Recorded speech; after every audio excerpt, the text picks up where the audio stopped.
주변의 주식이나 경제 소식 보면서 우리나라 진짜 큰일 났다, 망해간다, 이런 걱정하시는 분들 한 번쯤 보신 적 있으시죠? 매일같이 위기라는 뉴스가 쏟아지니까 도대체 앞으로 우리는 뭘 먹고 살아야 하나 불안해지기 마련입니다. 만약 여러분도 앞으로 다가올 10년의 경제 흐름과 내 자산을 지킬 방법이 고민이시라면 오늘 영상 끝까지 봐주세요. 지금 대한민국 경제의 밑바닥에서는 우리가 모르는 역대급 변화와 기회가 동시에 찾아오고 있습니다.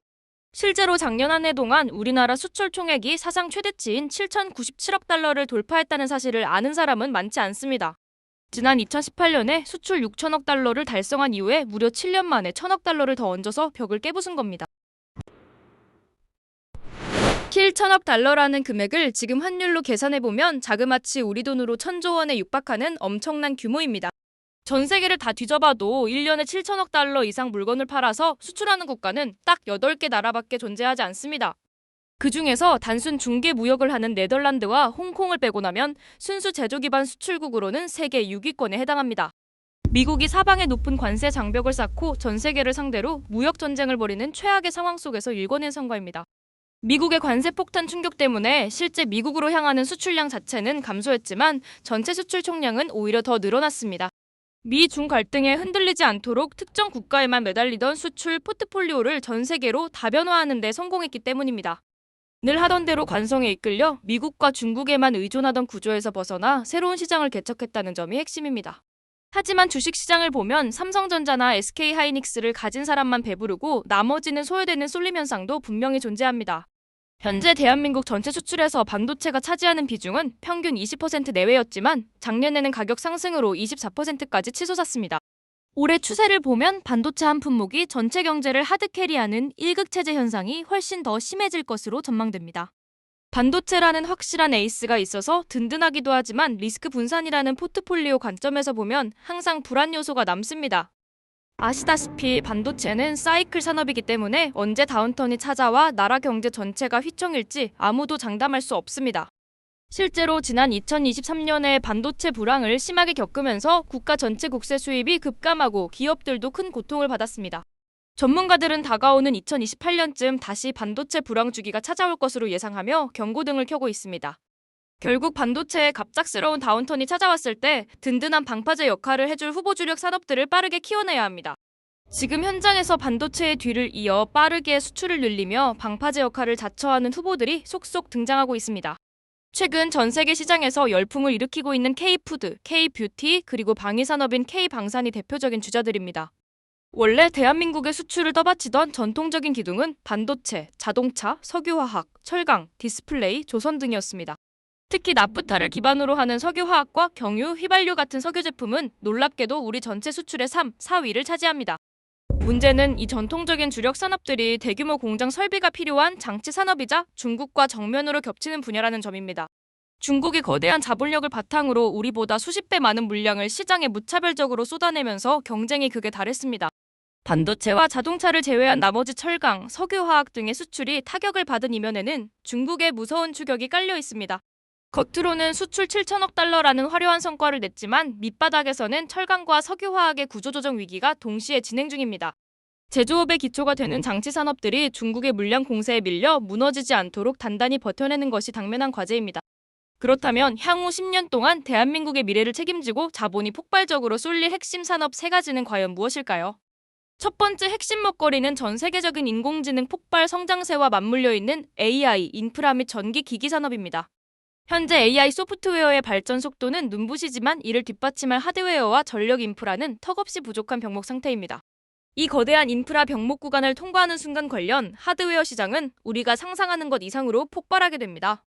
AI 데이터 센터를 가동하는데 가장 필수적이면서도 현재 전 세계적으로 공급이 달리는 치명적인 자원은 바로 전기입니다. 전기를 아무리 많이 생산해도 전압을 조절해주는 초고압 변압기가 없으면 데이터 센터로 전력을 보낼 방법이 없습니다. 놀랍게도 이 변압기를 제대로 만들어서 공급할 수 있는 기술력을 가진 나라는 전 세계에 몇 되지 않습니다.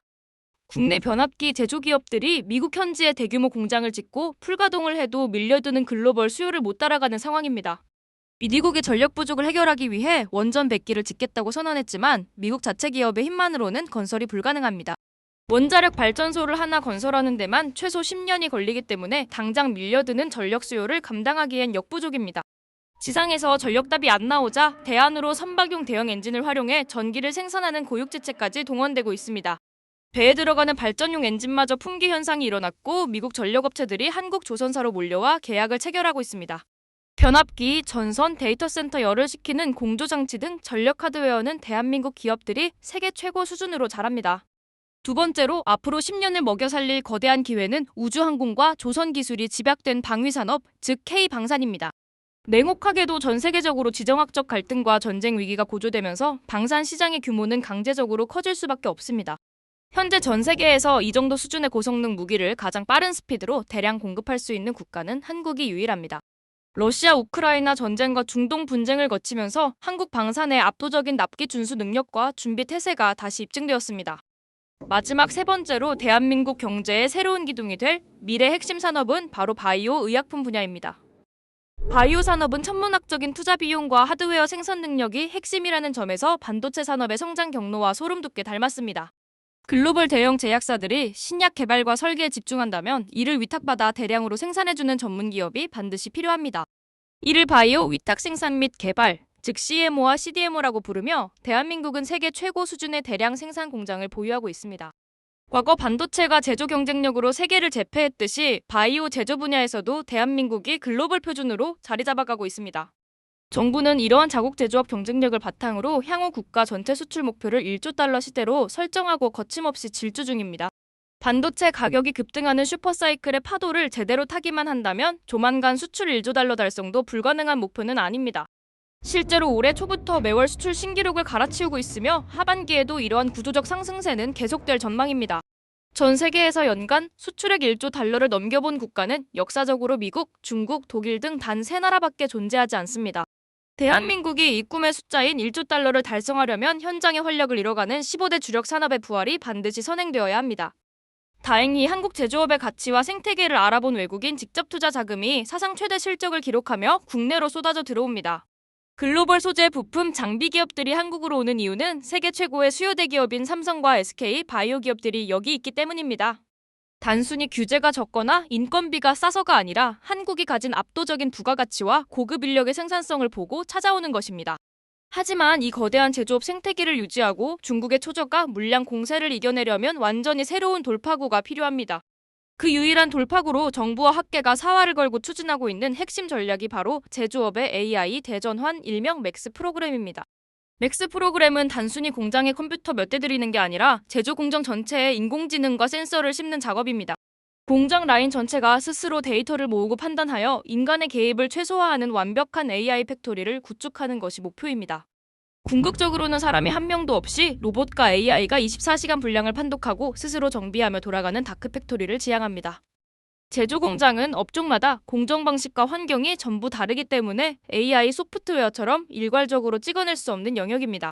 현장 작업자들의 암묵지와 노하우를 하나하나 데이터화해야 하므로 사실상 엄청난 정밀 작업과 현장 기술력이 요구됩니다. 대한민국 현장 엔지니어들은 변화에 빠르고 생산 기술을 스스로 개량하는 능력이 세계에서 가장 뛰어난 민족입니다. 과거에 맨 땅에서 제조업 신화를 썼던 저력이 있기 때문에 공정별 AI 전환 작업도 가장 빠르게 완수해낼 가능성이 높습니다. 다만 대외적으로는 관세 전쟁을 선포한 미국의 트럼프 행정부와 대외 불확실성이라는 거대한 암초를 넘어야 합니다. 미국이 사방에 무차별적인 관세를 부과하고 있지만 다행히 우리나라는 한미 관세 협상을 통해 경쟁국 대비 동등한 조건을 확보했습니다. 대법원 판결 등으로 상호 관세가 막히자 미국은 품목별 관세를 부과하기 위해 공급망 조사를 진행 중이며 7월 결과가 발표됩니다. 우리는 미국 시장에서 무조건 돈만 많이 벌어오는 무역 흑자 전략 대신 미국 현지에 전략적 투자를 감행하는 실리를 택했습니다. 미국이 추진하는 제조업 르네상스에 가장 핵심적인 파트너로 들어가 투자를 유치하고 우리 기업의 활로를 뚫어주는 방식입니다. 대미 투자를 전담하기 위해 올해 7월 공식 출범하는 대미투자공사가 무려 3,500억 달러 규모의 자금을 영리하게 굴릴 예정입니다. 국내 외환 시장의 충격을 줄이면서도 미국 내 에너지 파이프라인 등 인프라 투자를 통해 우리 철강과 부품 수출을 연계시킵니다. 게다가 중동 전쟁으로 인한 나프타와 원유 수급 위기 속에서도 대한민국은 지난 5년간 다져온 공급망 시스템으로 버텨냈습니다. 과거 요소수 사태와 화이트리스트 배제를 겪으며 구축한 공급망 3법과 경보 품목 제도가 이번 위기에서 방파제 역할을 했습니다. 수입 원유의 중동 의존도가 70%가 넘는 위험한 구조 속에서 이제는 비싼 원유를 들여와도 맥스 시스템으로 싸게 만들어야 합니다. 국제 질서가 각자 도생으로 격변하는 지금 위기를 기회로 바꾸는 대한민국 제조업의 힘을 믿고 흔들림 없이 미래를 준비할 때입니다.